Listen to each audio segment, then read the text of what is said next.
quiserem assistir duas e elas forem no mesmo horário, posteriormente poderão ir no canal do YouTube e assistir. Sim, todas as mesas vão estar disponíveis, tá certo, gente? Tá começando a gravar. Vou esperar só iniciar aqui para dar continuidade. Prontinho. Começando de novo. Vou apresentar hoje os componentes da mesa, certo? Primeiramente, Emanuele Cavalcante. Ela é formada em psicologia pela UNP, aqui da Paraíba. Tem especialização em Psicologia da Educação e da Aprendizagem e é integrante da Comissão de Psicologia Escolar Educacional, CRP 13, certo? Se eu parar algumas vezes na fala é porque eu estou aceitando ainda algumas pessoas que estão entrando, tá certo? Bom, a próxima componente da mesa é Laureneide dos Santos. Ela é psicóloga escolar, é mestre em educação pela UFPB e tem especialização em educação em movimentos sociais. Bom, a próxima componente é Ana Rogélia, doutoranda em psicologia social pelo programa de pós-graduação em psicologia social da UFPB. É psicóloga escolar da Rede Municipal de Ensino de João Pessoa, pela Secretaria de Educação e Cultura, e é membro componente da Comissão de Psicologia Escolar Educacional, CRP 13. E, por fim, Silvana Mello, formada em Psicologia pela UFRN, tem mestrado em Psicologia Social pela UFPB, atua como psicóloga educacional no IFPB, na coordenação de apoio ao estudante. E também tem doutorado em Ciências de Educação, na especialidade de Desenvolvimento Curricular. Certo? Essas são as nossas componentes da mesa de hoje. Só informando um pouquinho sobre o tempo, cada componente vai ter 15 minutos para fazer sua apresentação, e aí, conforme o tempo for passando, eu vou avisando aqui, abrindo o microfone ou no chat, para vocês irem se organizando, e ao final vamos ter 30 minutos de discussão. Eu e minha colega vamos estar anotando todas as perguntas, todas as colocações, e ao final vamos organizar todas as pessoas para falar, certo? Minha amiga Andressa vai continuar os informes. Bom dia, pessoal. Sejam bem-vindos e bem-vindas. Como o Lívia falou, meu nome é Andressa, eu sou a outra monitora dessa mesa redonda. Eu sou uma mulher branca, tenho cabelos castanhos na altura dos ombros, olhos também castanhos, uso óculos e estou vestindo uma blusa branca. Então, vim passar aqui alguns avisos antes de a gente começar. Primeiro, a gente queria pedir para, por favor, não compartilharem o link da sala com terceiros e nem entrarem e procurarem, né? Evitar entrar com e-mails que não sejam seus cadastrados no Cigar, com outros nomes, para a gente conseguir ter esse controle e evitar um imprevisto.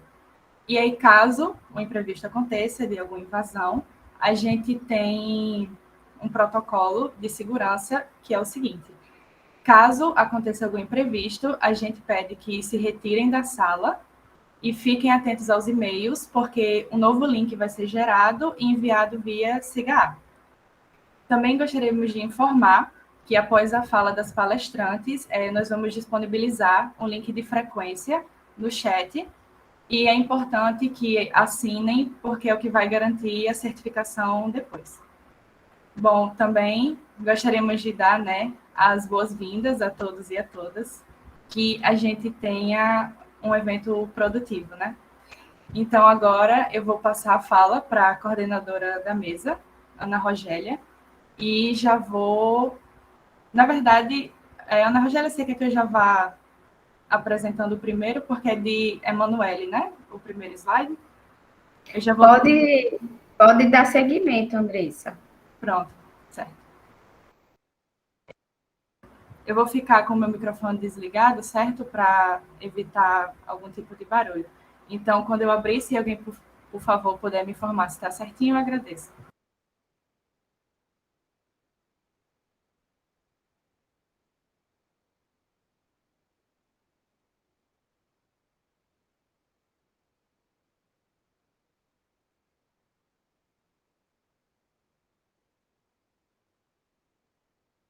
Apareceu aqui, Andressa.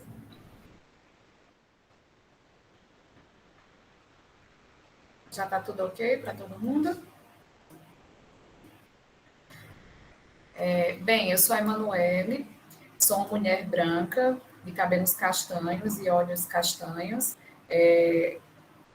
Uso óculos, estou vestindo uma blusa branca. Atrás de mim tem uma parede branca e uma porta marrom. Então, vamos dar início às discussões, né, referente ao nosso trabalho, que fala da atuação dos psicólogos escolares em instituições públicas de educação, contando esse percurso histórico e as ressignificações das práticas a partir da formação continuada. Então, a gente traz as reflexões e ressignificações a partir dessa inserção, né, no curso de formação continuada e os desdobramentos da prática profissional e na educação básica pública. Sim, eu sou psicóloga escolar educacional, sou concursada pela Secretaria Municipal de Educação do município de Ingá. Pode prosseguir. O objetivo que a gente tem aqui é justamente apresentar e discutir o percurso histórico e essas ressignificações na prática a partir da inserção, né, na formação continuada pela UFPB.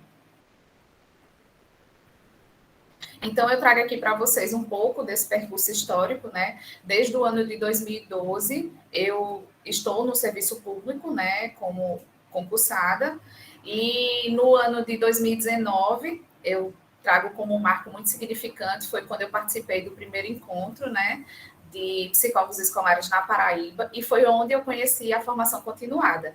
Então, foi onde houve o ingresso.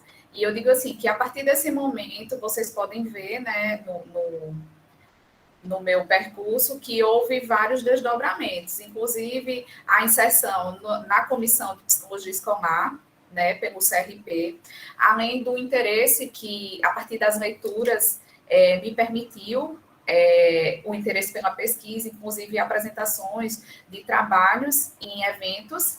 Também, no ano 2020, eu dou continuidade ao curso, e no ano de 2020 vem a questão também do trabalho remoto, né? E no ano de 2020 ainda houve a apresentação das práticas desse trabalho remoto no colóquio da UNB, e no ano de 2021 eu permaneço na formação continuada e a atualização também de dados de uma pesquisa que foi feita em 2019. Pode continuar. Pronto, no ano de 2019, aí, então eu vou falar desses desdobramentos, houve a questão do aprofundamento teórico-metodológico, justamente nas propostas de intervenções no campo da psicologia escolar crítica, né, a partir dessa inserção. Houve também a fundamentação nessa perspectiva histórico-cultural de Vygotsky, também através das mediações e articulações proporcionadas pela formação continuada, permitiu que a gente criasse planos de ações, né, e que esses planos de ações fossem discutidos no coletivo, além das ressignificações de práticas. Então, eu trago um marco aqui, que no ano de 2019, a apresentação de dois trabalhos, né, no Encontro Maranhense de Psicólogos na educação. Então, aqui, o primeiro trabalho foi um relato de prática, então eu trago toda a minha vivência, assim, que eu tinha anterior à formação, então eu trago esse relato de prática, justamente a partir dessa formação continuada, e no qual eu refleti sobre a importância dessa ressignificação para a atuação no contexto público, e também discutir em relação à questão da formação inicial dos profissionais, né? Então, assim, a formação continuada, ela vai favorecer essas possibilidades de atuação, né?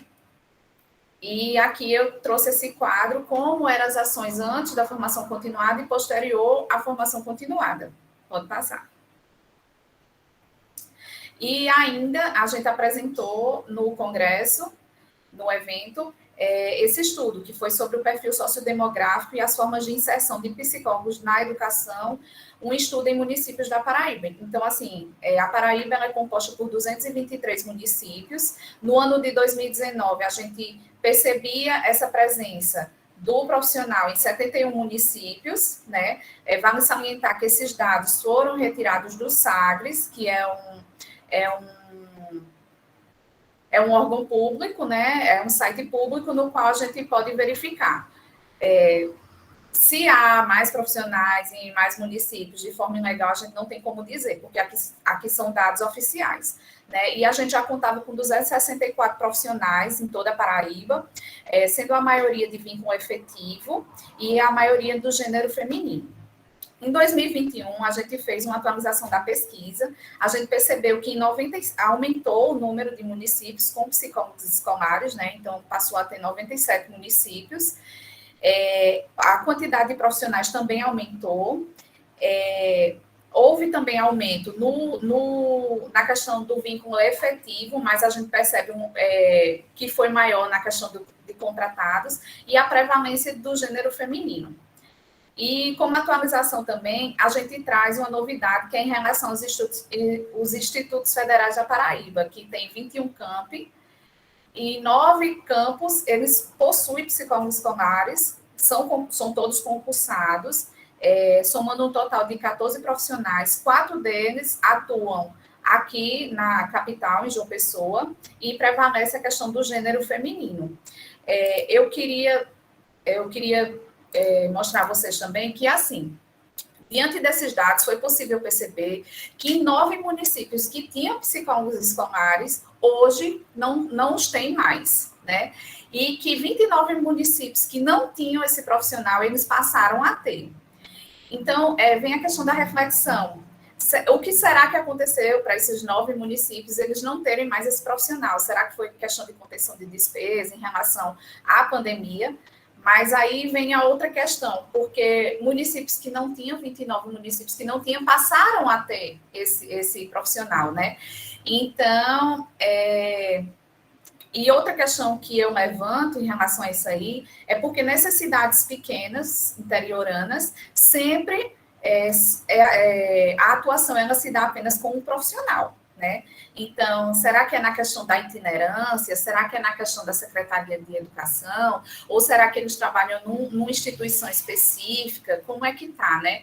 Então, isso, através dessas inquietações, e por eu fazer parte também da comissão de psicologia escolar, então a gente da comissão, né, de psicologia, a gente começou a fazer essas indagações e está sendo elaborada uma pesquisa para conhecer mais sobre esse perfil, inclusive para que a gente possa se fortalecer enquanto profissionais.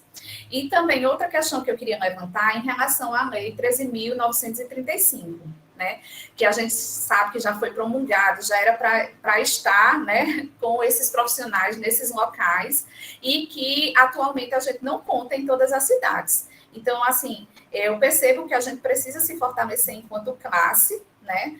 Não é uma luta que vai ser só do conselho, pelo contrário, é uma luta de todos nós, enquanto psicólogos escolares, que a gente sabe que o nosso fazer, ele demanda uma especificidade, né? E uma formação específica na área.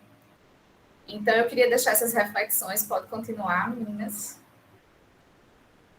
Então, aqui, no ano de 2020 ainda, houve a questão da apresentação desse trabalho no colóquio da UNB, né, no qual eu relatei algumas práticas que foram desenvolvidas nesse meio remoto, né, na questão da pandemia. Então, aqui eu cito algumas ações, né, a questão da elaboração de questionários, a realização de encontros junto a professores, gestores, estudantes, famílias, o contato como se dava através de ligações telefônicas, a questão da análise da ficha dos alunos, a questão do mapeamento, né? A mediações desses espaços de fala, porque no início foi muito difícil, as coisas estavam muito impostas, então tudo vinha de secretaria para a instituição, então assim, os professores eles se sentiam com essa dificuldade desses diálogos. Então, houve essa questão da mediação. Posteriormente, também houve participações nas reuniões pedagógicas, na qual a gente pôde refletir em relação ao currículo, a temas transversais, a realidade daqueles alunos, como a gente mapeou, então a gente pôde apresentar também aos professores qual seria a realidade daqueles alunos em questões tecnológicas, né? E a importância dessa relação professor-aluno. Também houve a participação e a colaboração na elaboração dessas estratégias e planejamentos das atividades remotas. Pode passar. E ainda em 2020, como proposta do curso de formação continuada, foi solicitado aos participantes que fizessem um memorial. Então, assim, eu queria destacar o quanto foi importante, né, realizar esse material, porque proporcionou reflexões, inclusive para a gente verificar o quanto a gente já tinha caminhado em relação a esse apontamento teórico-metodológico. Então, aqui eu destaco, né, que houve um fortalecimento, a partir da formação dessas práticas institucionais, o empoderamento em relação à questão profissional, né, e o fortalecimento dessas práticas. Pode passar. Agora, no ano de 2021, eu estava de licença, estou retomando esses dias, né? Então, o que foi que aconteceu? Eu foquei o meu trabalho justamente na apropriação teórico-metodológica, né, na revisão e ampliação desses conhecimentos. E a formação continuada, ela propôs que a gente fizesse mapas conceituais em relação a alguns textos, né, não são só esses, são vários, para que a gente fizesse esses mapas conceituais. Eu achei bem interessante. Aqui está a exemplificação de 2, pode passar, meninas.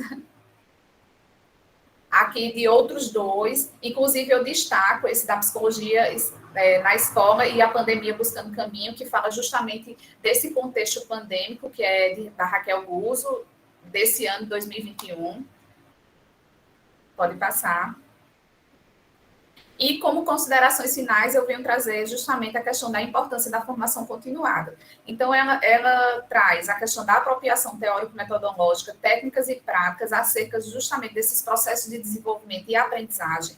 Ela assessora e potencializa práticas crítico-reflexivas. Ela favorece a ressignificação e a reconfiguração das ações desenvolvidas. Ela ainda ampara na compreensão desses fundamentos da perspectiva crítica, institucional, relacional e preventiva da atuação nem psicologia escolar.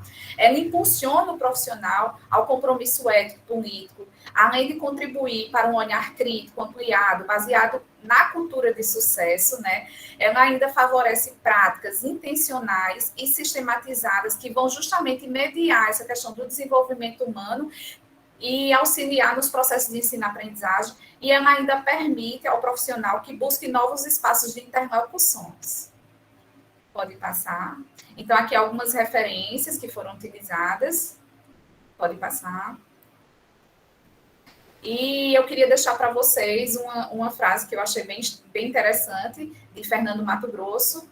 Quem disse que o céu era o limite não tinha imaginação, nem conhecia o universo. Então, assim, é justamente como eu vejo a formação. A formação, ela me impulsiona, ela é uma mola propulsora. Então, cabe a você, profissional, o seu compromisso, né, de buscar sempre mais. Então, assim, ela abre um leque, mas, assim, cabe a cada um. Então, obrigada.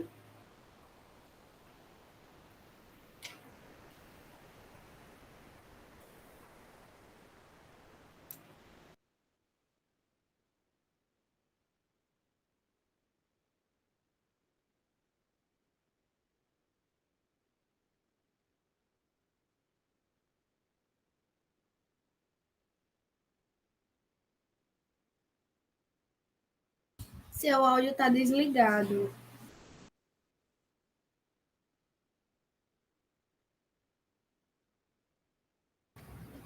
Laurineide, seu áudio está desligado. Abriu agora.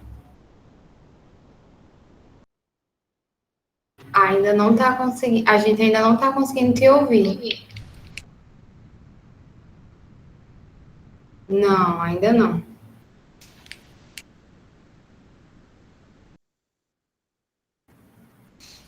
Não tá. Não? Agora voltou. Tá. Tranquilo, né? Tá conseguindo? Tá, desculpa. Bom dia. Eu sou Laura, me chamo Laura, Laurineide Laureano. Sou psicóloga da Rede Municipal de Ensino de João Pessoa, mestra em educação. Sou uma mulher branca, de cabelo castanho, olhos castanhos. Estou usando uma blusa preta e nas minhas costas tem uma estante com alguns livros. Então vamos, hoje nessa mesa, meu trabalho é de um resgate, um resgate histórico e político de mobilização de psicólogos e psicólogas escolares e assistentes sociais para a sanção da Lei 7.846 de 1995 no município de João Pessoa. Pode passar. Então, o nosso objetivo é relatar, né, como ocorreu essa inserção, como se deu esse processo, destacando o percurso de luta das profissionais pela contratação dos concursados no referido concurso. É interessante resgatar aqui por que a gente chegou até aqui? Por que veio fazer esse resgate? Por que temos o interesse de trazer essas informações? E aí eu vou agradecer à professora Fabíola, da formação, né, da formação continuada de psicólogos escolares, porque foi uma provocação dela, né? Ela sempre diz assim, João Pessoa tem história, né, vocês têm um compromisso muito grande, em todo canto que ando no Brasil, é falado que João Pessoa tem psicólogos em todas as escolas, isso é um dado muito importante. E aí eu disse para ela, é verdade, mas teve muita luta para chegarmos até aqui. E aí, num determinado momento, ela me pegou pela palavra e disse, vamos resgatar um pouco dessa história, desse processo, para a gente entender por que João Pessoa.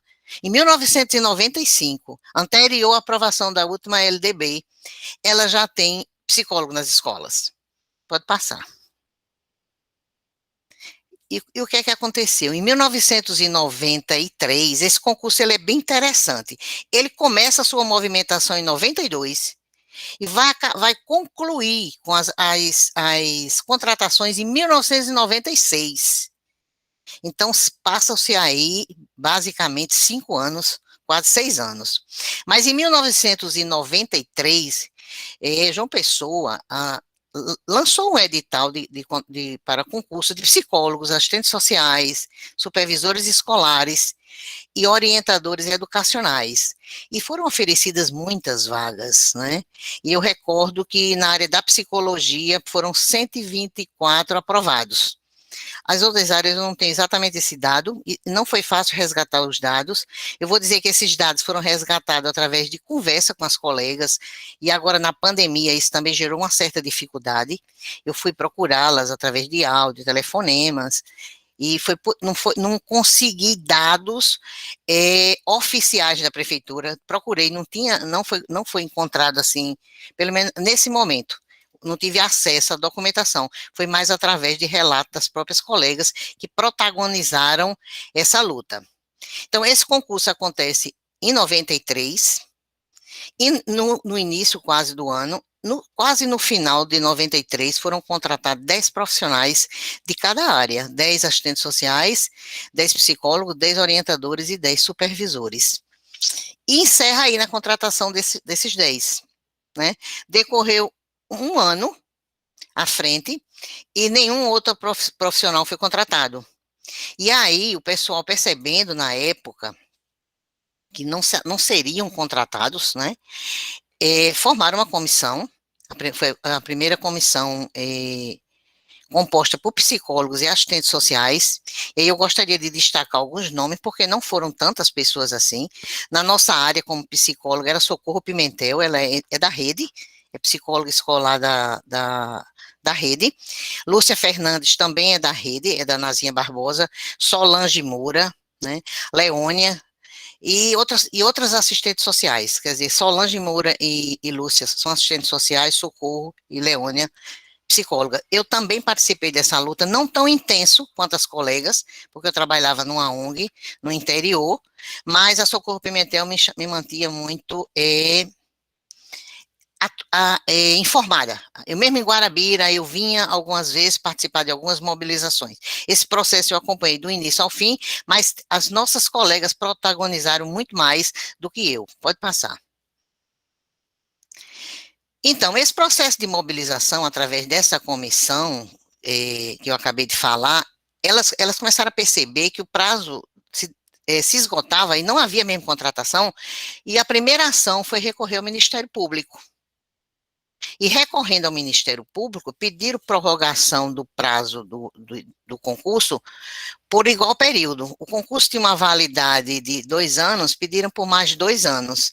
Mesmo assim, nenhuma atitude do poder público no sentido de contratação. E eu acho que aí começa esse movimento a tomar mais corpo. Primeiro foi a criação da própria comissão, depois uma ação na justiça, e aí se entendeu que só a ação na justiça não era suficiente, embora estava garantido o prazo, mas não estava garantido a contratação. E essa comissão, ela começou a desenvolver um trabalho organizado, um trabalho de mobilização. Todas as segundas-feiras, as colegas, essa comissão, elas iam para o hasteamento da bandeira. O prefeito, à época, era Chico Franca, e tinha um hasteamento na segunda-feira. Então, elas iam esse hasteamento, tanto na sede da própria prefeitura, quanto no viaduto Damásio Franca. Mas não era só nesse hasteamento. As colegas desenvolveram uma habilidade, as psicólogas e as assistentes sociais, que nos ensina muito, no sentido de ter consciência de classe, consciência da necessidade desse profissional. Elas não lutavam somente pela sua contratação, elas lutavam pela atuação desse profissional nas escolas, porque já entendiam que era importante. Essas colegas desenvolveram uma estratégia de acompanhar a agenda do prefeito. Então, aonde o prefeito, elas tinham essa agenda dele semanal. Esse grupo, elas passaram quase 2 anos acompanhando esse prefeito para ser recebida por ele, né? E uma insistência, uma coragem, uma determinação de luta. A estratégia de participar do hasteamento da bandeira nas segundas-feiras era muito importante, mas não dava o que elas realmente precisavam. E aí começou-se também, tem um lado romântico nessa história, elas faziam cotas e compravam rosas, e todas as segundas-feiras elas colocavam rosa no monumento Damásio Franca, aonde o prefeito, que é filho do Damásio Franca, ia fazer o hasteamento da bandeira. Havia uma certa aversão na época do poder público por esse grupo e pela insistência desse grupo, mas isso não desanimava nem desencorajava, né? Então, eu nas entrevistas achei muito interessante, tem uma colega que já está aposentada, porque faz 25 anos, quem entrou nesse concurso tem 25 anos na rede, ela já tinha um tempo de serviço, ela me dizia assim, ela é uma assistente social, Cristina Duarte. Ela disse, Laura, eu não acompanhei muito naquela época, eu já era assistente social. Mas as meninas não deixavam o prefeito parado em lugar nenhum. Então, essa comissão, ela se mobilizava, ela se movimentava. É um modelo de luta que, sinceramente, apesar de ser dos movimentos sociais, ter participado muito, eu ainda não tinha encontrado um grupo tão insistente, tão organizado e tão determinado. Porque elas acompanhavam esse prefeito em todos os lugares, e essas pessoas trabalhavam. Elas não trabalhavam ainda na rede municipal, mas todas elas trabalhavam e todas elas eram muito engajadas, né? O próprio Conselho de Psicologia, na época, da terceira região, o CRP-13, teve uma importância também muito grande, que à época a Socorro Pimentel e eu participávamos da Comissão de Direitos Humanos, mas havia uma comissão de psicologia escolar, que também foi envolvida, que também ajudou nas discussões, nos espaços, né? A presidenta, à época do conselho, abriu espaço para que se fizesse algumas conversas, algumas reuniões entre os psicólogos. Pode passar. Então, esse conjunto de luta, mas não ficava só nisso, né? Porque, além disso, elas tinham constantemente muitas reuniões, acompanhavam, tem incidentes muito fortes, que as meninas precisavam, inclusive, de visitar as escolas, porque havia feito o concurso, tinha as vagas, mas eles queriam que essas colegas dissessem onde é que tinham as vagas. Então, nessa parte aí, eu até participei um pouco, de ir a algumas escolas, saber se realmente tinha vaga para um psicólogo e para assistente social. De fato, todas as escolas tinham, mas também tem uma curiosidade, havia algumas escolas que já tinham alguns psicólogos, muito pouco, e alguns assistentes sociais. E, inclusive, nessa pesquisa, eu encontrei um semanário lá da época, um diário oficial, que tem uma nota falando de reajuste salarial para psicólogo, bem antes um pouco do concurso, mas era pouco a quantidade de psicólogos que tinha na rede. Digamos assim, insuficiente. Além disso, além de procurar nas escolas, visitar as escolas, trazer essas informações, lutar junto ao Ministério Público, acompanhar a agenda do prefeito, havia também uma movimentação junto à Câmara Municipal de João Pessoa, a Assembleia Legislativa, que era um movimento para criar uma lei, porque havia sido feito o concurso, mas não tinha uma lei que tornasse obrigatório a contratação dos profissionais. Havia uma certa contradição, né? E nessa movimentação junto à Câmara, e essa pressão junto ao prefeito e outras formas de mobilização, chegou-se a um diálogo direto com a Câmara, mas um diálogo provocado, né? Foi onde foi criado a lei, né, que a maioria de vocês com certeza conhece, que é a Lei 7.846. Ela é de 4 de agosto de 1995. Essa lei não chegou aqui de presente para nós. Ela chegou através de toda uma luta de profissionais comprometidos, conscientes do seu papel e do seu dever na sociedade. Eu tenho lembrado muito Paulo Freire, agora por ocasião do seu aniversário, dos seus 100 anos, que nós não podemos prescindir da organização, da mobilização e dessa consciência coletiva, né, que nós estamos inseridos na sociedade. E essas profissionais tinham isso muito claro, né? Tinha isso muito claro. E é curioso que quando a gente fala assim desse processo de mobilização, nessa caminhada desse resgate, terminamos descobrindo outros fatos que nos chamou a atenção. Eu, inclusive, estava um pouco até esquecida dessa movimentação, que houve na Paraíba um período que foi criada uma Associação Estadual de Psicólogos, de todos os psicólogos. E dentro desse grupo tinha também a psicologia escolar já marcando espaço de forma muito atuante, né, através da Universidade Federal, e foi citado o nome da professora Rosa Nadir, que é professora na época, psicóloga escolar, que era da Universidade Federal. E através dessa associação de psicólogos, a Associação Estadual de Psicólogos da Paraíba, se chegou também a um diálogo, isso aqui é anterior ao concurso, eu só estou falando agora porque eu achei importante trazer esse elemento, se teve alguns diálogos com o secretário da época, que era o Chico Pereira, que também era da universidade. Então, essa movimentação também passou pela universidade.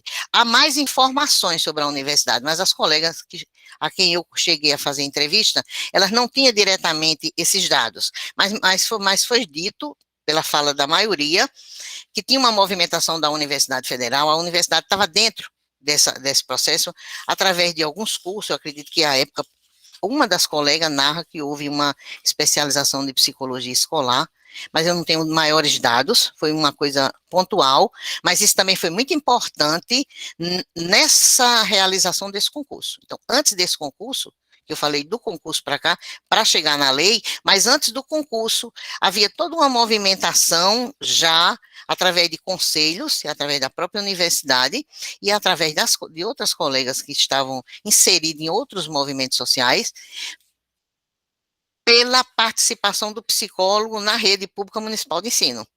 Então, ela me resgata que houve muitas audiências, muitas conversas com o secretário para que eles pudessem contemplar esse psicólogo. Mas as informações são muito ainda superficiais, por conta também da pandemia, não deu para chegar perto da maioria das pessoas que estavam envolvidas, de fato, nesse processo. Tu pode passar? Laura, Oi? licença. Só para te avisar, faltam uns 2 minutinhos para Dois ela terminar de minutos? Dois isso. minutos? Tá bom, tudo bem.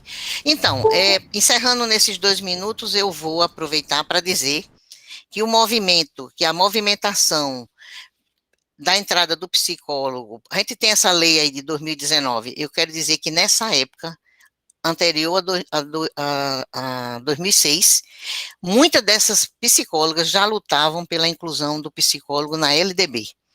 Encontramos muita dificuldade nesse sentido. Então, esse caldeirão de luta e de compromisso social nos levou à criação dessa lei. E aí eu vou finalizar com só um trechozinho do poema Vanguarda, ele é de Luiz Oswaldo, que diz assim: quem vai na frente pisa no espinho, em plena mata abre caminho, levanta a terra, joga a semente, abre estrada, planta caminhos, e deixa as flores que sempre faz feliz e alegre quem vem atrás. Essa é a nossa contribuição para essa mesa da manhã, e muito obrigada.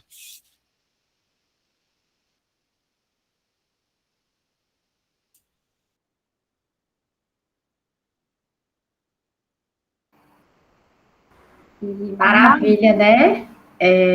A fala da Laura. Obrigada, Laura, por esse relato muito importante para nós que estamos aqui em João Pessoa, nós que estamos aqui na Paraíba e também outros, né? Sei que tem outras pessoas de outros estados aqui do país que também estão se inspirando, né, nessa experiência. E muito, muito obrigada pela sua contribuição. Meninas, podem ir dando seguimento. Eu sei que temos algumas perguntas já no chat. O Arnaldo já levantou a mão para se inscrever para a fala. Vou pedir só um pouquinho de paciência para a gente continuar as apresentações. Ao final, as meninas vão organizar as inscrições, certo? Para as perguntas. Tá bom, pessoal? Só para a gente poder... Pode dizer, Andressa. É só para pedir que quem tiver interesse em falar, escrever no chat que tem interesse em falar, certo? Porque aí, no final, a gente vai dar essa oportunidade. A gente vai fazer uma listinha e vai seguindo a ordem, vocês vão falando. Joia. Então, vou começar minha apresentação, me chamando a Rogélia, como já foi apresentada. Sou psicóloga escolar na rede municipal de João Pessoa também, e vou apresentar algumas ressignificações, né, da minha prática de psicologia escolar a partir da minha inserção na formação continuada. Pode seguir. Então, eu tenho como objetivo, nessa apresentação, relatar um pouco desse meu percurso histórico, da minha formação identitária profissional, né, a ressignificação dessas práticas em psicologia escolar a partir da minha inserção no curso de formação continuada. Pode ser?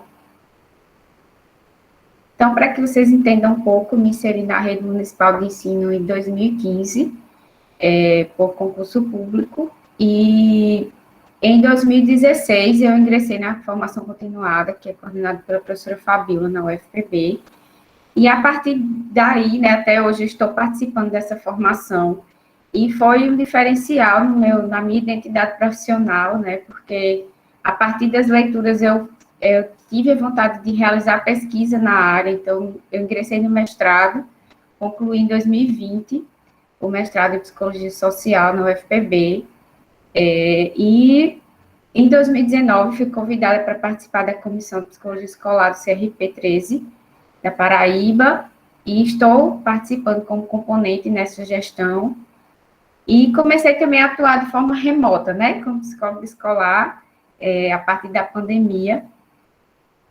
Todos nós, né, fomos desafiadas nessa atuação, e em 2021 eu ingressei no doutorado em Psicologia Social, também pesquisando sobre a nossa área da psicologia escolar. Pode seguir. Então, alguns pressupostos teóricos e metodológicos para a atuação em psicologia escolar educacional, qual tem embasado, a minha formação a partir da formação continuada, Antes eu tinha sim, conhecimento da literatura. Na graduação, eu paguei disciplinas de educacional de escolar, mas eu não fiz o meu estágio de final de curso na área escolar, então eu não tinha tanta clareza teórica para atuação, então eu fui buscar essa formação continuada justamente por entender que a gente precisa realmente se aprofundar em conhecimentos e ter uma atuação coerente com aquele espaço, né? E a psicologia histórico-cultural é a base das nossas leituras, destacadamente as elaborações de Vygotsky, e a psicologia escolar crítica, né? E existem várias propostas de intervenções na psicologia escolar crítica, né? Que propõem intervenções institucionais, preventivas, atividades construídas com a realidade da escola, na realidade da escola, privilegiando esse trabalho coletivo, né? Constantemente repensado, reformulado, né? Não é porque a gente estuda que dá tudo certo, né? É justamente o contrário, a gente vai sempre repensando, reformulando a partir das leituras, e enxergando essa complexidade, né, que constitui esse espaço escolar, as relações institucionais que estão acontecendo, né, então, buscando ter ações com foco na promoção do desenvolvimento integral dessa comunidade, né. Também existem os documentos oficiais do Conselho Federal, né, que também subsidiam a nossa atuação. Pode seguir, Andressa. Então, aí estão alguns textos, os quais temos lido, trabalhado, discutido na formação continuada, e tem sido também a nossa base para as nossas ações. Então, pode seguir, Andressa.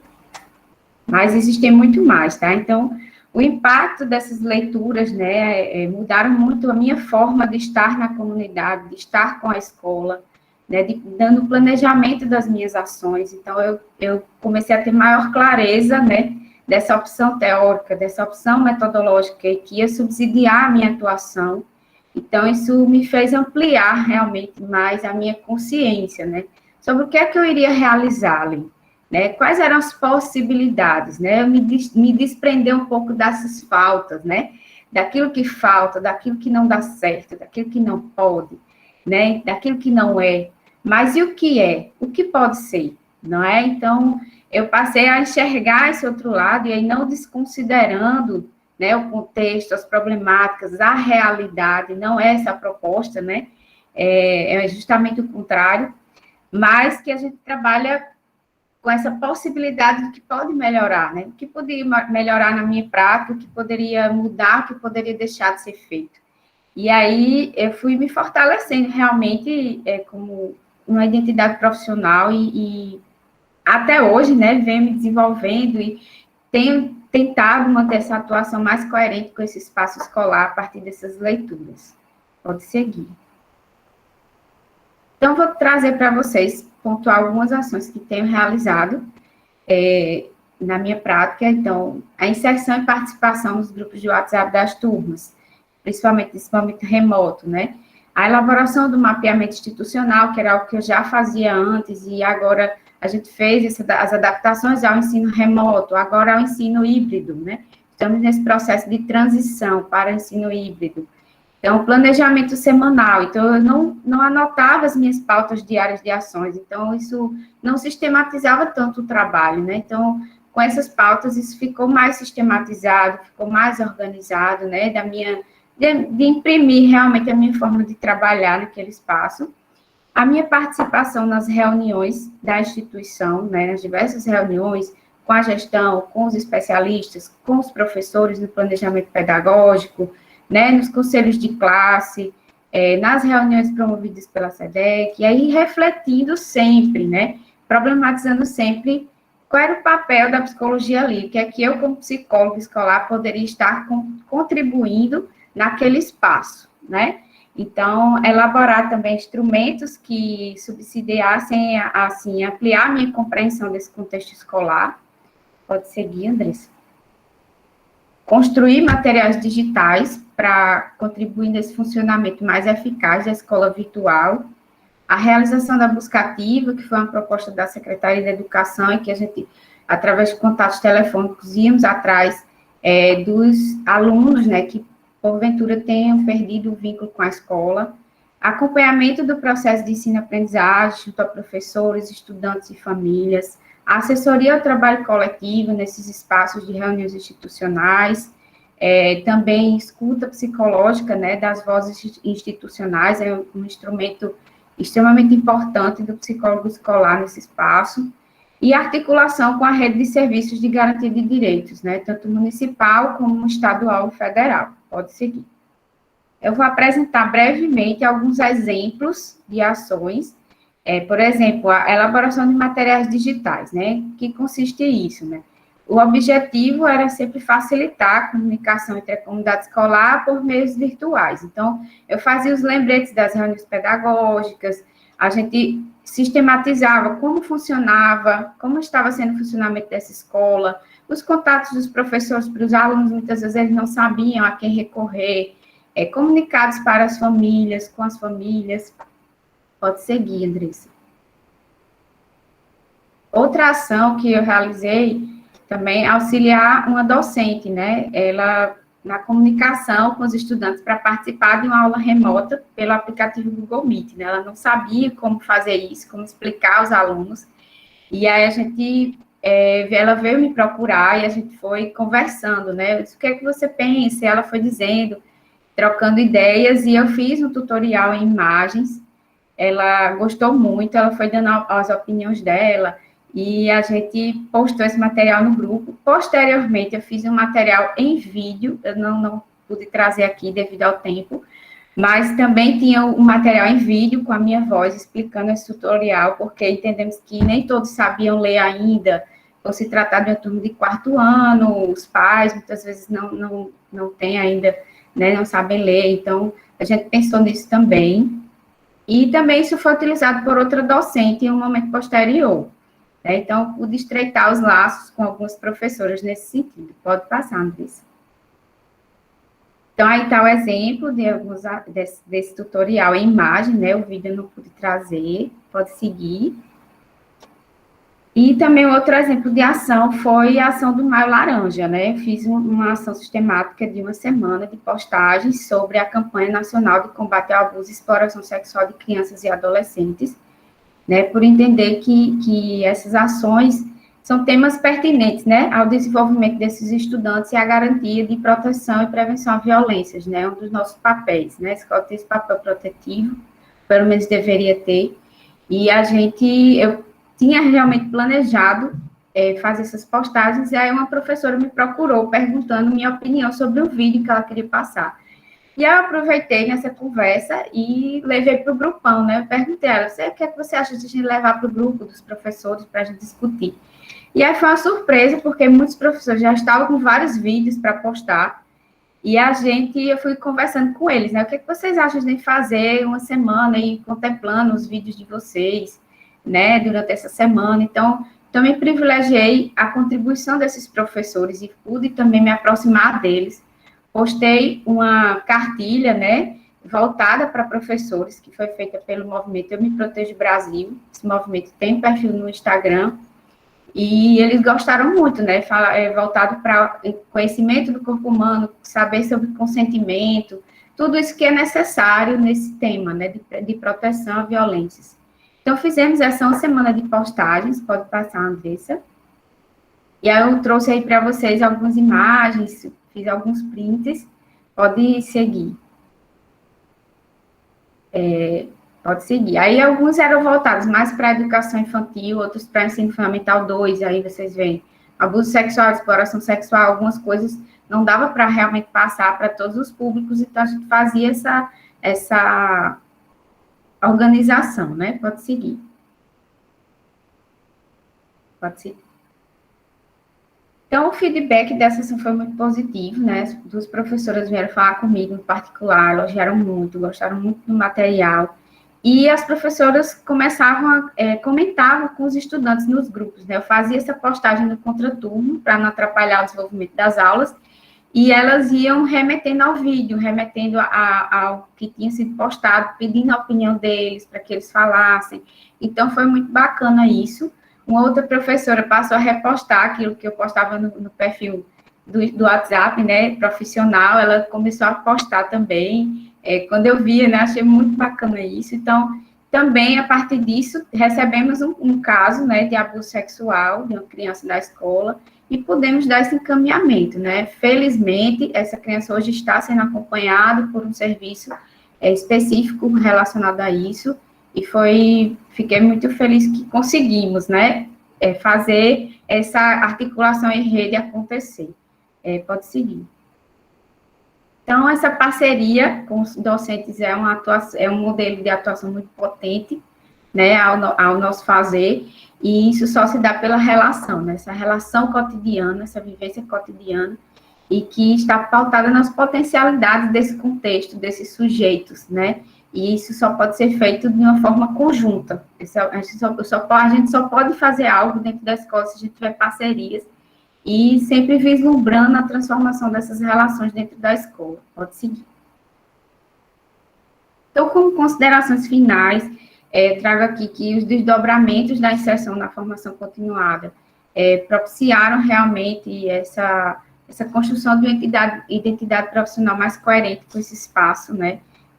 Um compromisso ético-político mais claro para mim, né? Então, esse aprofundamento teórico-metodológico também me levou à pesquisa na área. Então, ao mesmo tempo que eu atuo, eu pesquiso, né? Eu estudo, estou ali em processo de desenvolvimento constante. Então, a necessidade desse constante estudo, independente de estar em pós-graduação ou não, né? O profissional precisa estar sempre buscando essa articulação entre a teoria e a prática, e aí ter essa clareza, né, de que as nossas intervenções precisam ter como objetivo final o desenvolvimento humano, né, esse sujeito que está em desenvolvimento, assim como nós estamos em desenvolvimento constante, né, então nós somos mediadores desse desenvolvimento integral nesse espaço escolar, né, então essas são as minhas contribuições para a nossa mesa, estamos à disposição depois para as nossas discussões. Muito obrigada. Tem algumas referências. Muito obrigada, gente. Obrigada a você.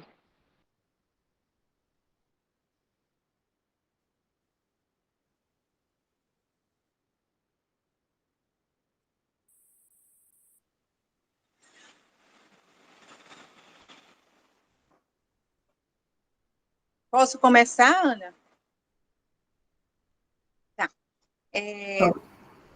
Bom dia a todos e a todas. Eu sou Silvana Melo. Eu sou uma mulher parda, tenho 1,60 m, tenho olhos castanhos, cabelo às vezes fica louro, mas às vezes é castanho, né? E é isso, né? Para me referenciar, tá?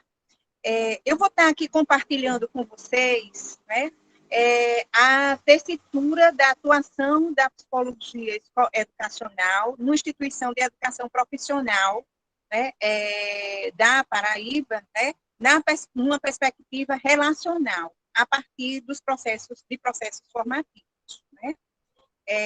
Então, como vocês podem observar aí, né, o início desse trabalho tem um tecido, né, um tecido com vários furos, né, com várias lacunas, né, e é sobre essa tessitura, a partir dessas brechas, né, que foram acontecendo nesse tecido institucional, que eu vou estar falando aqui, compartilhando aqui esse trabalho com vocês. Pode passar.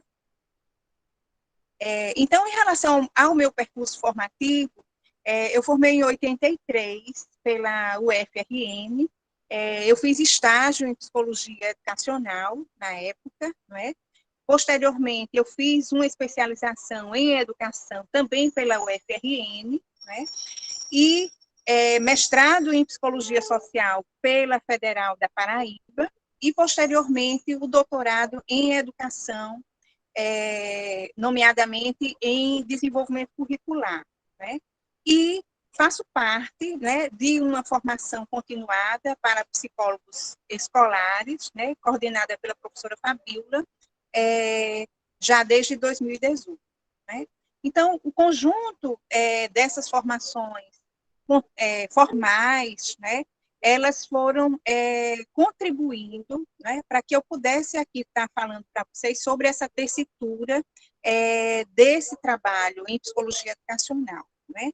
Agregado a essas formações, outras formações que também aconteceram no âmbito de políticas públicas, mesmo que não fosse no campo da educação, elas também, de alguma forma, contribuíram para esse compromisso ético-político. Tá? Pode passar.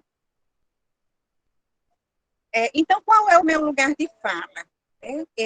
Eu sou psicóloga educacional, concursada no IFPB Campus João Pessoa.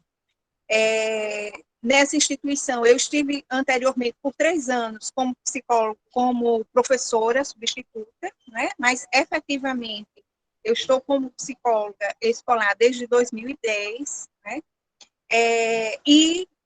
Trabalho numa coordenação, numa equipe, né? Componho uma equipe multiprofissional onde eu sou psicóloga. Essa equipe ela é composta também por pedagogos, por técnicos educacionais, por assistentes sociais, né? E existe mais 2 psicólogos dentro dessa equipe, tá? Pode passar. Então, é importante, não é? Quando Laura estava falando, eu estava pensando justamente nisso, assim, como é importante a gente poder resgatar a história, né? De onde viemos, né? Porque aí a gente se situa do contexto, né? Então, de onde viemos, né? Eu falo exatamente desses cenários institucionais, né? Em que eu me deparei ao ir trabalhar nessa instituição, tá? Então, uma instituição que tem uma tradição muito tecnicista, não é? Onde essas habilidades humanas, de uma maneira geral, elas eram pouco valorizadas, porque a ênfase era muito mais no técnico, não é?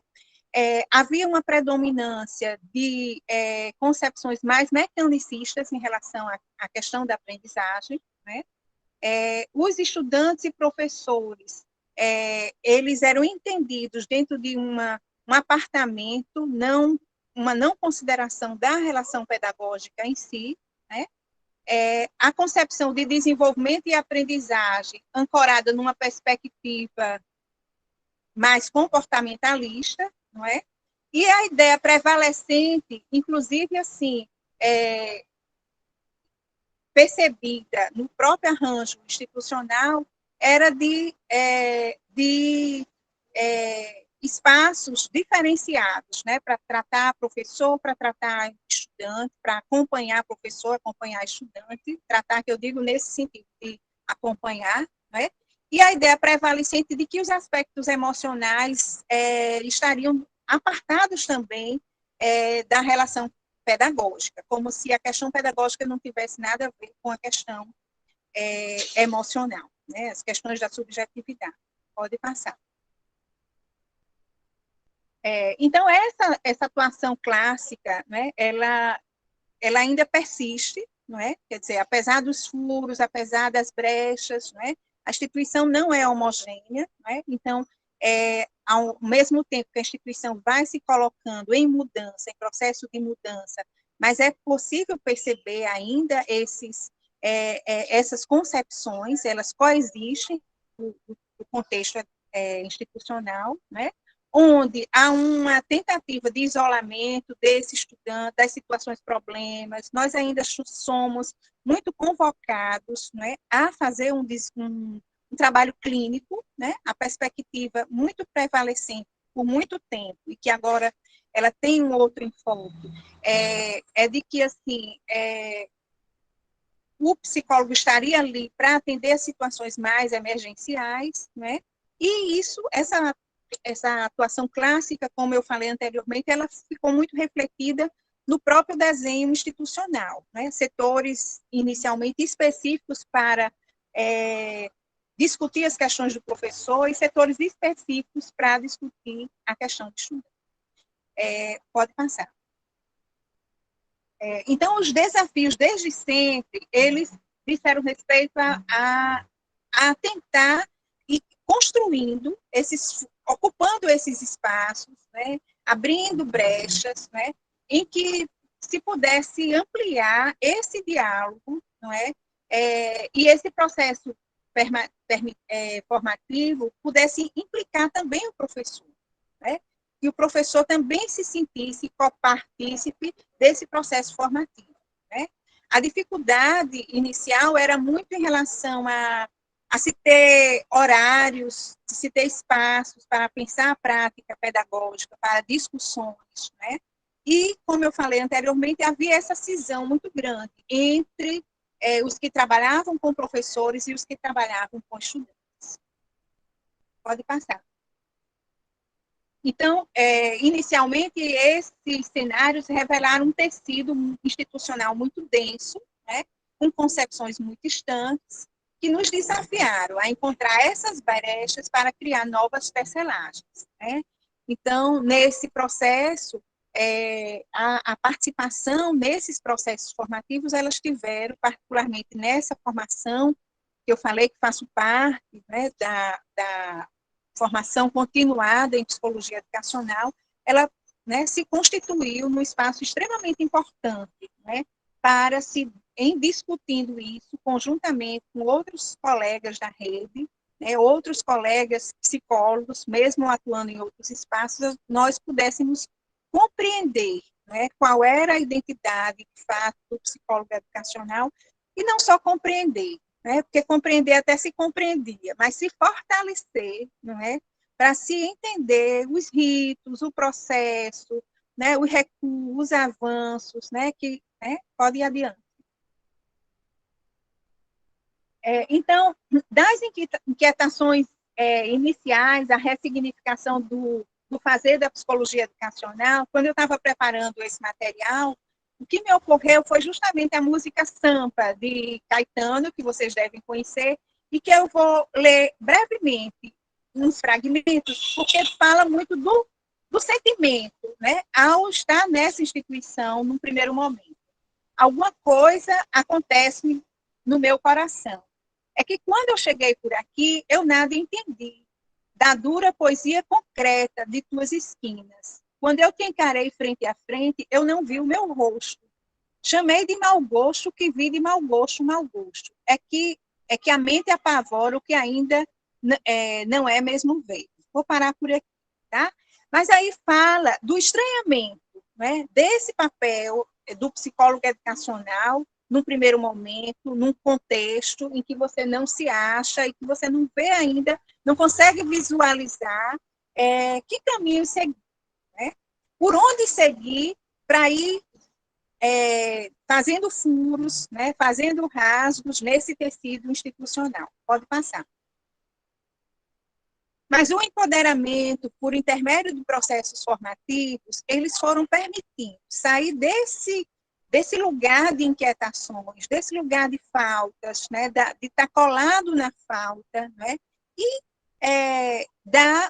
abrir uma outra perspectiva para possibilitar a construção de uma outra lógica desse trabalho. Então, se antes nós tínhamos uma atuação clássica, onde o professor estava apartado do estudante e apartado também do conhecimento, eram como se isso não dissesse respeito ao mesmo processo. Gradativamente, esse trabalho ele foi sendo apontado nesse trabalho, por intermédio da ação do psicólogo educacional, uma perspectiva relacional, né, onde o conhecimento, só 5 minutos, de alguma forma, esse conhecimento ele estava linkado, né, com o trabalho com o estudante e com o professor. Pode ir adiante.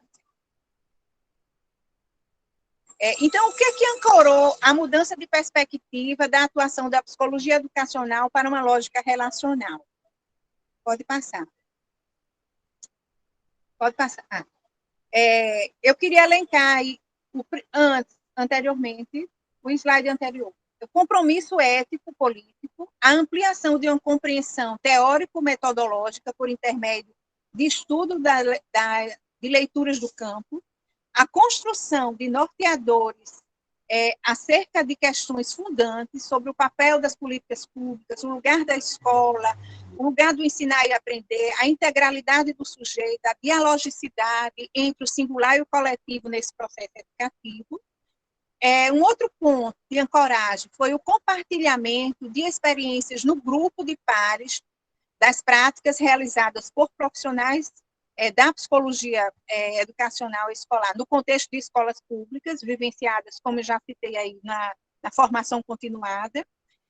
O alinhamento quanto à identidade profissional do psicólogo educacional, pode passar, por favor. O desenvolvimento de uma agenda movida, não mais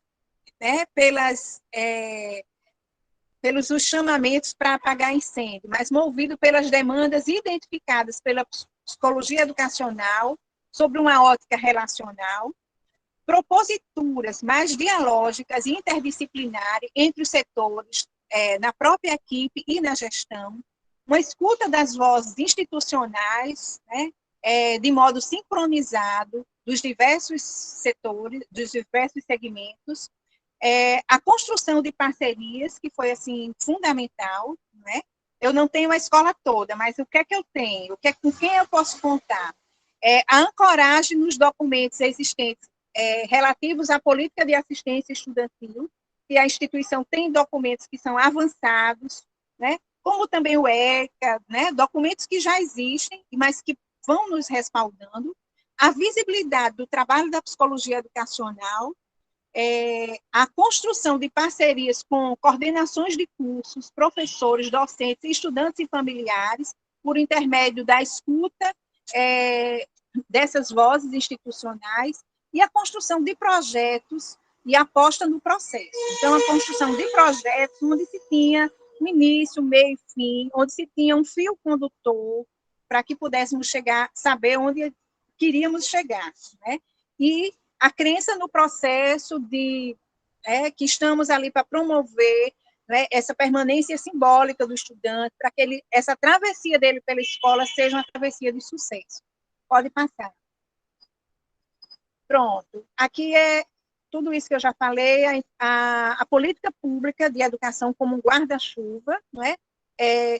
De alguma maneira, guardiando essas várias outras dimensões do trabalho da psicologia educacional. Pode passar. Essas concepções fundantes, num certo sentido, eu já coloquei a importância desse lugar onde eu estou, né, que é uma instituição pública de educação, e tem uma intencionalidade formativa, eu não posso esquecer disso, eu não posso esquecer dos compromissos éticos, políticos, do lugar da psicologia, né? E desse lugar, né, que se articula com outros profissionais, que está a serviço, né, de promover, de possibilitar essa aprendizagem sistematizada que a escola tem, essa obrigação, né, como já é colocado na própria teoria histórico-cultural, né? Pode passar. Aqui é só algumas referências, né? Feitosa, Marinho Araújo, Andrada, Buzo, né? Pode passar. São referências. E, para finalizar, gente, quando eu estava fazendo a feitura, finalizando esse trabalho, eu me deparei com essa imagem, né? E eu lembrei muito desse trabalho que a gente vai desenvolvendo na instituição, que às vezes ele é um trabalho silencioso, né? Mas na medida que a gente sabe aonde quer chegar, a gente vai tecendo um fio. E aí essa imagem aí, ela diz o seguinte: na sociedade grega antiga não se dava a palavra à mulher, mas nem por isso ela se calava. Em vez de falar, elas tecem, né? Fazendo um material silencioso falar, né? Então, por vezes, né, eu me vi nesse lugar de fazer essa tessitura, né, mesmo sem alarde, né, mas fazendo um trabalho, né, de tear, de fiar, né, e abrir novos espaços, criando outras tecelagens nessa instituição. Pode passar. Aqui algumas referências, não é? E muito obrigada, né?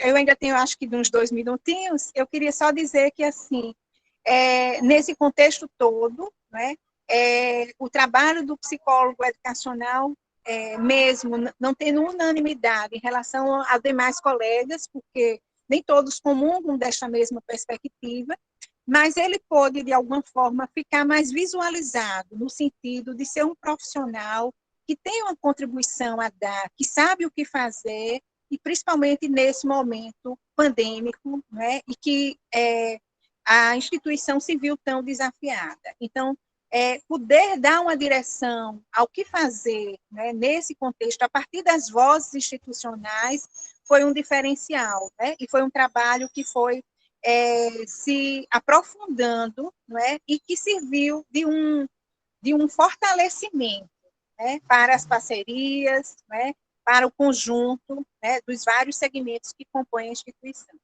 É isso, gente. Muito obrigada, tá?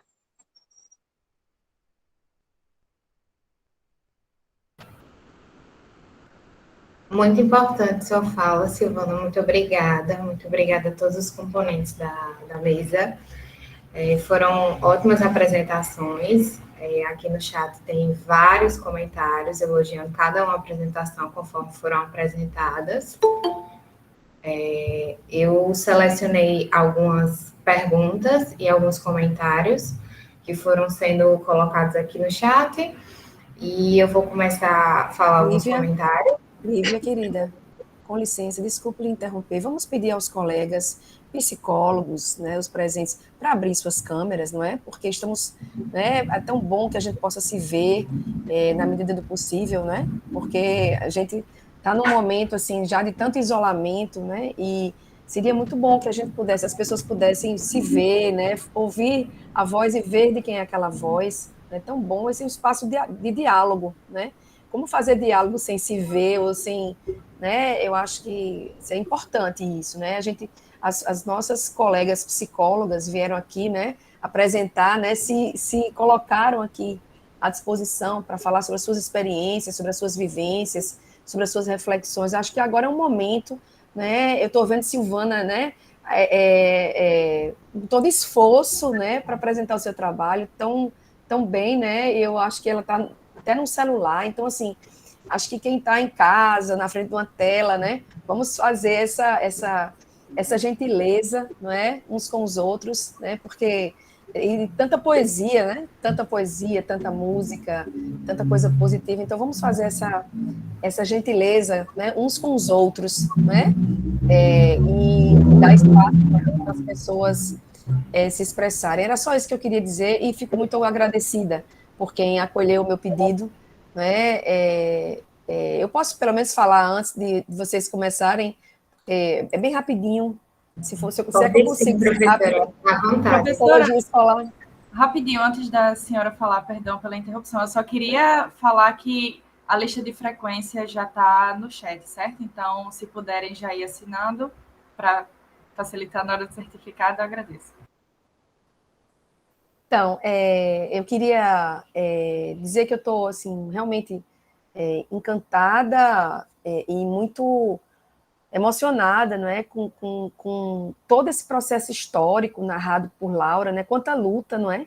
Quanta luta, quanta mobilização, né, e, assim, às vezes a gente faz tantas perguntas para o outro, né, porque tem tantos problemas, e, assim, a gente precisa ouvir esse relato e ver que esse problema ele se resolve com mobilização, né? Então, assim, muito obrigada, Laura, por compartilhar, por ter feito aí esse resgate histórico. Queria dizer também que essa história vai ser, assim, a gente pretende sistematizar essa história, colocá-la de maneira mais, né, num formato científico, de trabalho científico, um trabalho que Lívia, que está aí, né, essa monitora, é minha aluna, e ela agora é estudante de iniciação científica, ela é minha bolsista PIBIC, né, e ela vai fazer uma pesquisa sobre esse resgate histórico, né, a gente vai, enfim, vai passar por esse processo para sistematizar isso e tornar isso público de um outro modo, né, porque eu acho que essa história ela precisa ser contada e refletida e mobilizar, né, veja quantos anos atrás, né, isso aconteceu, e o quanto que possibilitou a quem hoje está trabalhando, né, e tantas responsabilidades que nós temos nesse processo, né, então, queria agradecer a cada uma de vocês por ter, assim, né, se mobilizado nesse momento, né,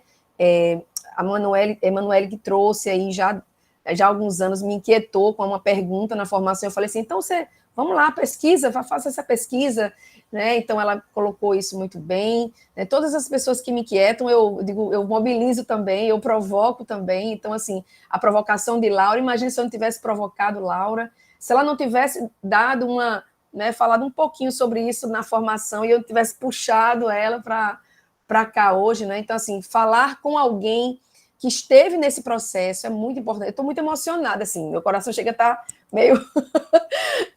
porque realmente é algo assim, muito importante a gente conhecer a nossa história, história de luta, de mobilização, né? E ela foi atrás, com todo cuidado, foi atrás, né, das colegas, psicólogas e assistentes sociais, né?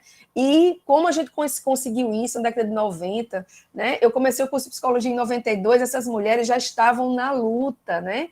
E hoje eu estou aqui com vocês, né, escutando essa história e pensando, poxa vida, eu nem sabia, né, quantas essas mulheres, né, eu digo mulheres porque assim, as narrações foram, né, que você traz, né, marcadamente, né, o quanto essas mulheres lutaram, se mobilizaram, e você mesma, Laura, falou isso, criaram uma estrutura de organização, assim, vanguardista, vamos dizer, nas suas palavras, né, então, assim, eu queria muito agradecer a Laura, a Silvana, a Emanuele, a Ana Rogélia, por essa partilha. A gente pensou numa mesa que fosse uma mesa que representasse a pluralidade do nosso curso de formação, né?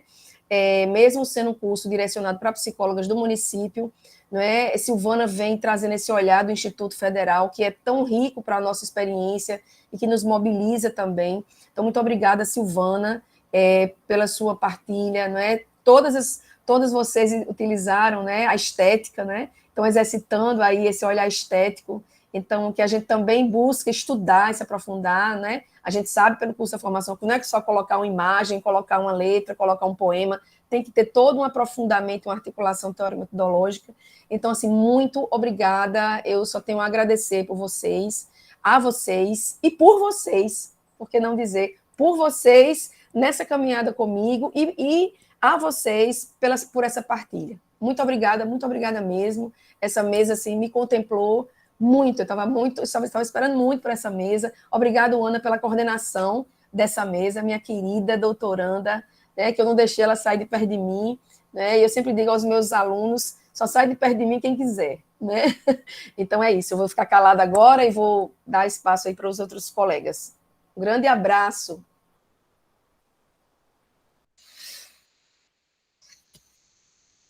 Maravilhoso, professora. Eu até fiquei um pouco emocionada com a sua fala e também com as falas dos outros colegas que colocaram aqui. Muitos agradecimentos e com todas as falas das componentes. Só relembrando da lista de frequência também que a Andressa já passou, para que vocês possam assinar tudo certinho. Tem muitos comentários no chat, talvez a gente não consiga ler todos ou dar oportunidade para todas as pessoas falarem. Eu coloquei alguns comentários, algumas perguntas que eu achei pertinente, e eu queria muito comentar sobre esses, né, falar esses comentários para que vocês, componentes, possam ver o feedback, né, de todas as apresentações. E também outro ponto importante que a professora lembrou das câmeras, para a gente ter esse momento, esse debate, que é muito importante. Teve um comentário na apresentação da Laura, que foi muito importante, Laura, esse resgate histórico da nossa história como psicóloga escolar da rede municipal. Ivanise, que colocou esse comentário. Outro comentário importante foi da Maria. É importante esse resgate para valorizar o nosso espaço. E outra pessoa que levantou a mão durante a apresentação foi o Arnaldo, ele está por aí. Foi mais ou menos nesse período que ele levantou a mão, acredito que para fazer alguma colocação, alguma pergunta. Se você estiver por aí, Arnaldo, e quiser falar agora.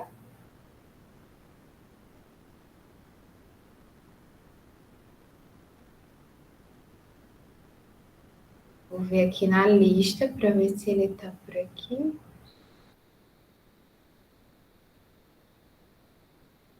Não, pelo que eu estou vendo aqui, ele não está na chamada. Acredito que teve algum problema. Mas assim que ele voltar, fica aí a palavra dele nesse espaço, e aí ele vai poder fazer a colocação, a pergunta dele, tá certo? Podia ver se tem alguém, né, Livinha? Se queria fazer uma pergunta agora, assim, né? Sem ser no chat também, para a gente aproveitar que daqui a pouco termina o tempo da mesa. Sim, Sim, sim. e não só perguntas, né? Quem tiver interesse e, enfim, tiveram muitos elogios, né, no chat, então se alguém quiser, né, falar, fica à vontade. Caroline, pode falar. Pronto. Bom dia a todos, né? Eu não sou da área de psicologia, mas nessa sala tem duas psicólogas que compõem um pouco da minha vida e que todo o assunto que foi falado hoje, muito fala delas também, na atuação mesmo, em sala de aula. A Lígia, ela foi psicóloga numa escola que minha filha, né, que hoje tem 18 anos, fazia o ensino fundamental 2. E nesse período que ela atuou, minha filha tentou suicídio, sofreu um abuso. E se não fosse a atuação multidisciplinar da escola, ela não estaria talvez até viva hoje. Então, eu queria justamente destacar isso para vocês, assim, da escola tá nesse apoio, porque eu não estava com apoio do Estado.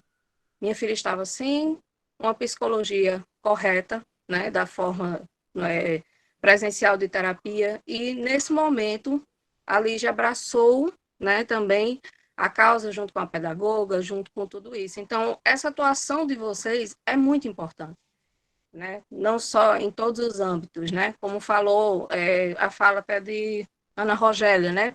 Sobre o Maio Laranja. E Carla, lindona, ela participa de um projeto social, a qual também sou atuante como mãe, né? Para ajudar as mães nessa situação do lado de cá, de como agir, né? De como viver essa situação, né? De uma filha que já tentou suicídio, e assim, que até hoje a gente tem que ter esse controle, não é porque ela tem 18 anos que deixou de ser minha filha e que eu não me preocupe, né? Principalmente nesse período pandêmico. Então, assim, eu vivo muita coisa sobre o contexto histórico que me tocou bastante. Eu saio assim fazendo as anotações, porque eu sou estudante de pedagogia e educação do campo.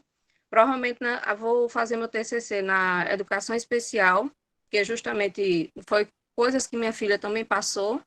E eu fiz assim várias pontuações e também alguns contatos que eu já peguei aqui para poder posterior uma conversa, né? Principalmente com o Emanuel Martins, que trabalha em GA, que já é uma outra realidade diferente de João Pessoa, com toda certeza. Então, eu gostaria muito de deixar aqui gravado isso. Esse mesmo meu agradecimento a essa atuação, né? Porque com certeza elas atuam hoje porque lá atrás aquelas mulheres entregaram, botaram rosas naquele viaduto e lutaram para hoje minha filha ter tido essa assistência e para hoje a gente continuar nessa luta para uma educação muito melhor. Viu? Muito obrigada a todos. Verdade, Caroline, muito obrigada pela sua colocação. E, de fato, a escola precisa ser um lugar de proteção, né, às crianças e adolescentes, e nós podemos fazer essa atuação dentro da nossa área, né, com os devidos encaminhamentos e articulações necessárias. Então, que bom, né, que bom que você, que é da pedagogia, está aqui e pode também fazer sua rede de relações, né, e articulações, e fico muito feliz que tenha sido uma ação efetiva para sua filha, no sentido da proteção à integridade dela, do desenvolvimento dela, tá certo? Então, vamos continuando, pessoal. Fátima Ferreira levantou a mão, toda a palavra agora. Eu estava pensando, porque já tem algumas perguntas no chat que foram feitas antes. Tudo bem se... Fátima, você espera só um pouquinho para eu ler as perguntas que já tiveram? Por favor, guarda aí a sua dúvida para a gente tirar depois. Caroline Silva falou assim: sou estudante de Pedagogia da Educação do Campo. Estou no processo para o TCC em Educação Especial. como hoje está a formação para os psicólogos nesta área? Foi direcionada a quem, Caroline? Posso responder? A professora Fabíola, se quiser responder também. Não, nesse caso Como- pode ser todas, né? Porque todas trouxeram um pouquinho, né, do assunto. Certo. Aline, também, se você... Ela pediu qual o perfil do Instagram, então se ela também puder falar qual o perfil que ela está se referindo, aí facilita mais. Desculpa a interrupção.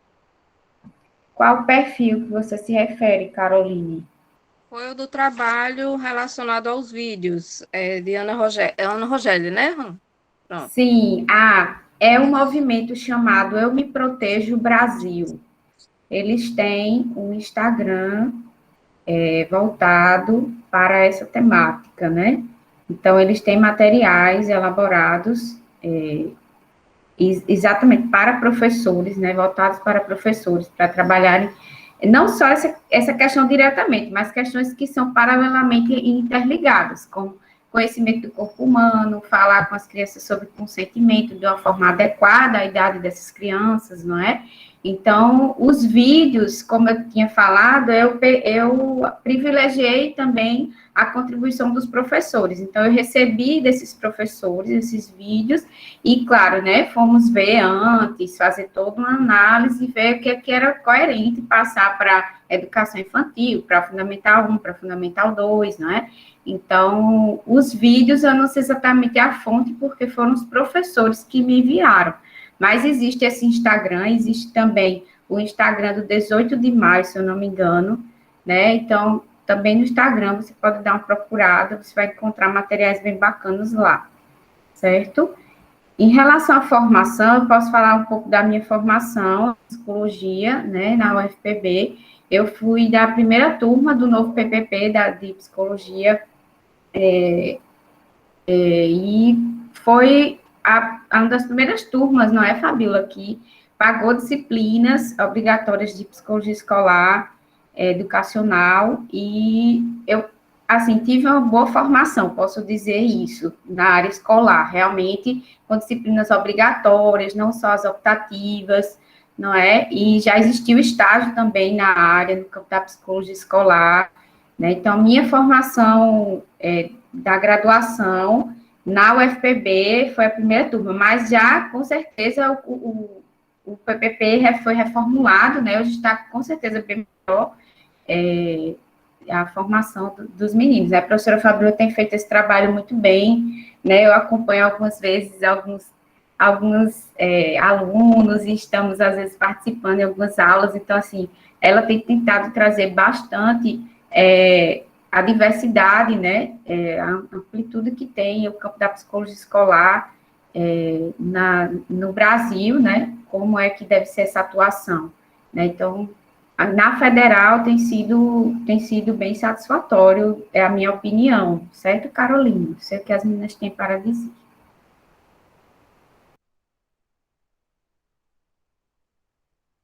Mas alguém vai querer se colocar ou eu posso passar para a próxima pergunta? Posso passar? Certo. Rodrigo Alves perguntou: a maioria das escolas funciona em 3 turnos. Um psicólogo ou uma psicóloga é suficiente para atender as necessidades da instituição?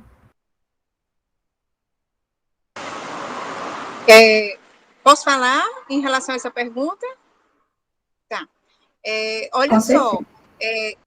na verdade, se a gente for pensar na perspectiva de um trabalho individual, a gente vai dizer assim, impossível, não é? Daí a importância de se desenvolver projetos coletivos que eles possam ter impacto maior, não é? Em relação à abrangência do nosso trabalho. Então, na hora que a gente faz uma parceria com a coordenação de um curso, juntamente com os professores, a gente pode estar, de alguma maneira, no espaço de professores, estar discutindo essas questões que os estudantes já levantam e está problematizando essas questões no processo educativo. Quando a gente está com o estudante, na escuta dos estudantes, a gente pode estar fazendo uma escuta coletiva e tentando ver as implicações do que eles estão falando no processo educativo, e isso vai tendo uma abrangência muito maior. Claro que a gente sabe que, às vezes, é necessário uma escuta individualizada, às vezes existe uma demanda concreta por um atendimento clínico, não é? Que aí, no caso, a gente vai acolher, mas vai poder tentar encaminhar, fazer os encaminhamentos para a rede, dependendo do que for a necessidade, né, daquela situação, não é? E aí, assim, é isso, sabe? Na minha experiência do cotidiano, não é? Assim, o céu é o limite. Se tivesse 20 psicólogos, ainda ia faltar. Então, a gente vai precisar pensar como a gente vai estar trabalhando nessa outra lógica, né? Que não é aquela lógica fragmentada de, né, psicólogo só tem a ver com o estudante, não é? Mas tentar ver o processo educativo como um todo e, a partir daí, criando essas escutas.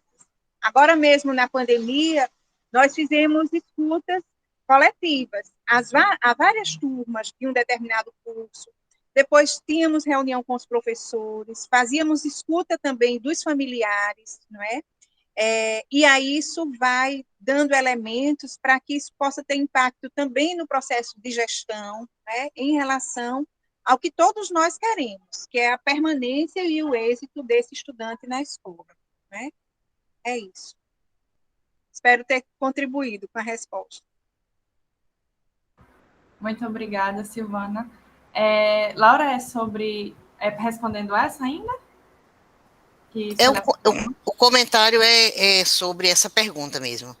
Eu acho que é interessante a gente a lei, né? Eu fico até perguntando assim, quantos especialistas conhecem verdadeiramente essa lei aqui de João Pessoa, de ter visto mesmo. A gente sabe que existe a lei de 1995, inclusive ela é uma lei tão pequenininha que tem um artigo que ele repete 2 vezes a mesma coisa. É uma lei que ela tem 6 artigos, mesmo assim, um repete o outro.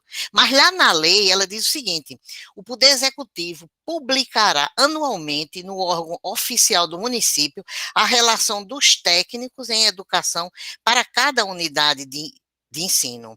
Inclusive, eles usam essa nomenclatura técnico e na época, a época dessas lutas todas, quando estávamos entrando nas escolas, a gente discutia muito a questão de especialista, para que pudéssemos valorizar mais o nosso trabalho, o trabalho do psicólogo, o trabalho do assistente social, do orientador e do supervisor.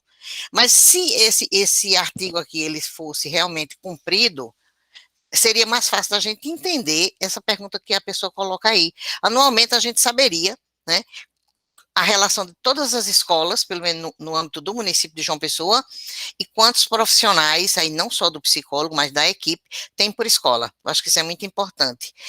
E também acredito que essa movimentação, dessa permanência desse psicólogo dentro da escola, passa por esse movimento que a gente conversou. Né? É importante ter leis. Nós vivemos um momento histórico muito difícil, onde a gente tem perdido muito do que conquistamos, e eu acho que a gente precisa entender esse movimento dentro da escola, encontrando esse movimento na sociedade. Eu acho que essa movimentação dentro da escola e na sociedade vai nos garantir o que o colega pergunta, dessa participação, se é suficiente. Provavelmente que não, a gente diria que não, mas se a gente luta, a gente pode melhorar e vislumbrar, né, que não só no município de João Pessoa, mas nas escolas da Paraíba toda e do Brasil, a gente possa ter esse profissional nas escolas. Eu acho que essa luta precisa ser feita. A lei está lá, mas não vai garantir muita coisa não, porque a gente conhece que tem uma Constituição inteira, e nós sabemos muito bem que muita coisa daqui está lá na Constituição nem foi ainda implementada. E do pouco que foi implementado, foi perdido muita coisa. É só o meu comentário. Obrigada. Muito obrigada. Pessoal, rapidinho, Emanuele, é só porque a gente já deu uma ultrapassada do horário, então, se você puder ser breve, a gente agradece, certo? Já que tem outras mesas e o pessoal também quer ir para se preparar. Só complementando o que as meninas falaram, né? Esse fazer do psicólogo escolar educacional, ele é um fazer específico, né? Então, ele é institucional. E o que eu gostaria de colocar também, falando em relação à pesquisa, né, que foi realizada, né, E, assim, colocar que, enquanto membro da Comissão de Psicologia Escolar, a gente tem se articulado com os órgãos, né, aqui do Estado da Paraíba, inclusive, eu e Girlene, que é presidente da comissão, a gente participou do momento com a Undime, que é justamente aquela que coordena, né, os municípios na Paraíba, e a gente trouxe o percurso histórico da legislação, justamente para que eles conhecessem, para que eles não pensassem que é algo novo que foi colocado, pelo contrário, é uma luta de 20 anos atrás, né, e, assim, a gente trouxe várias reflexões e trouxe esse percurso justamente porque a gente precisa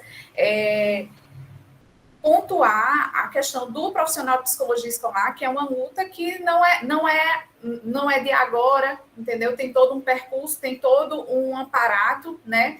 E, assim, fica a reflexão, porque no estado da Paraíba, o cargo de psicólogo escolar, ele foi extinto.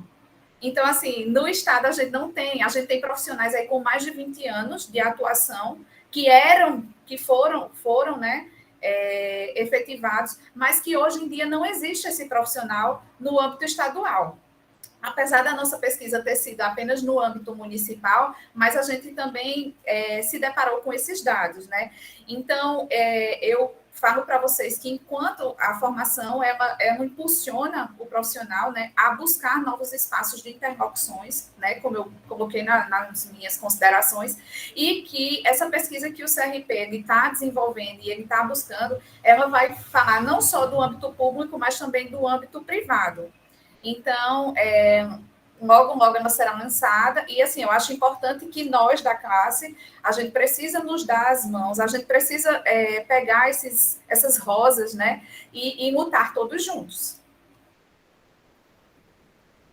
Muito obrigada pela sua fala, Emanuele. Eu peço desculpas, especialmente a Fátima, ela teve que sair, né, não teve tempo de fazer a pergunta dela, e Vera Núbia, que tinha levantado a mão, mas, infelizmente, a gente não tem mais tempo.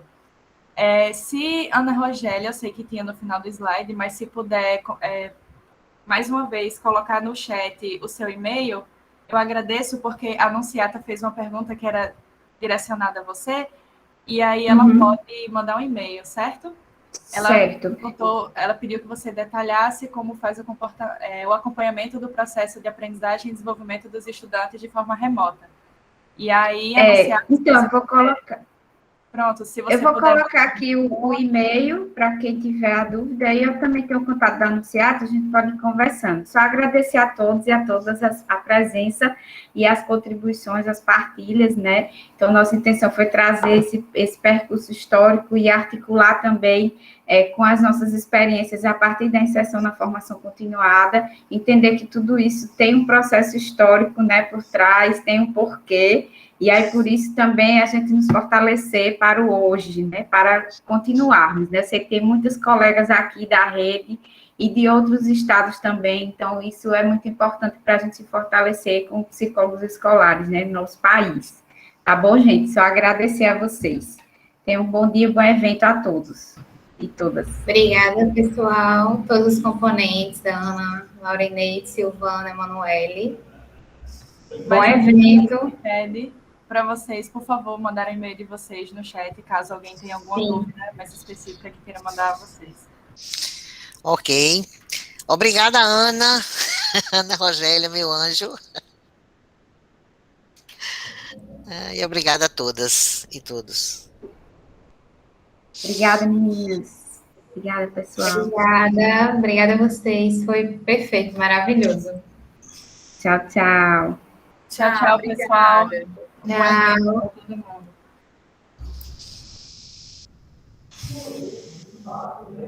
Acho que já pode parar a gravação, Lívia. Tá certo, vou parar aqui. Beijos.